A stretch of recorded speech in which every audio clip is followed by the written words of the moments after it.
Bonjour à tous. Une histoire interdite des pyramides, partie 2. Dans ma précédente vidéo, je vous faisais part des raisons qui ont amené aux constructions massives et complexes en Égypte antique. Constructions qui ont atteint leur apogée avec les grandes pyramides.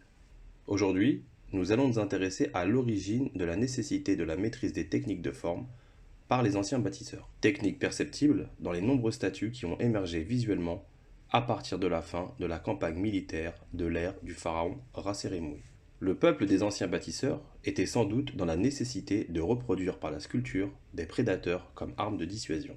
Reproduction qui pouvait prendre une multitude de formes, de l'animal à l'être humain, puis plus tard une combinaison des deux qui va donner la première représentation hybride. L'hybridation de ces statues avait pour but de combiner des qualités nécessaires, comme la force d'un lion, la rapidité d'un serpent, la précision d'un scorpion et l'intelligence humaine, afin de contrer toute forme de réflexion sur des approches d'ordre militaire des peuples invasifs. L'objectif était de provoquer la peur, et donc le retrait de tentatives d'invasion. Les matériaux utilisés pour ces sculptures devaient également évoluer. Une roche tendre pouvait être brisée par des attaques à distance, comme le jet de pierre par exemple.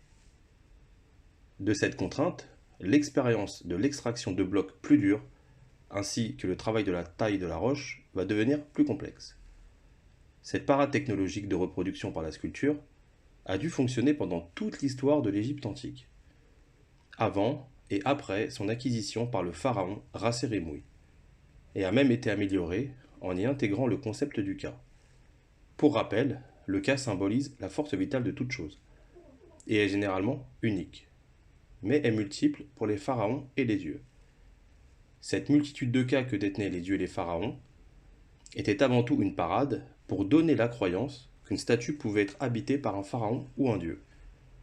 Ce qui va donner subtilement un pouvoir sur un lieu ou sur un territoire, même en l'absence de forces militaires. Au préalable de ces représentations physiques sur pierre, qui avaient comme but la dissuasion entre peuples de la même espèce, il existait un autre problème, la prédation entre les espèces.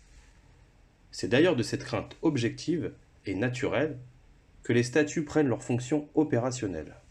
Je vous donne rendez-vous pour une partie 3 sur une histoire interdite des pyramides. Voilà, je vous remercie et je vous dis à bientôt.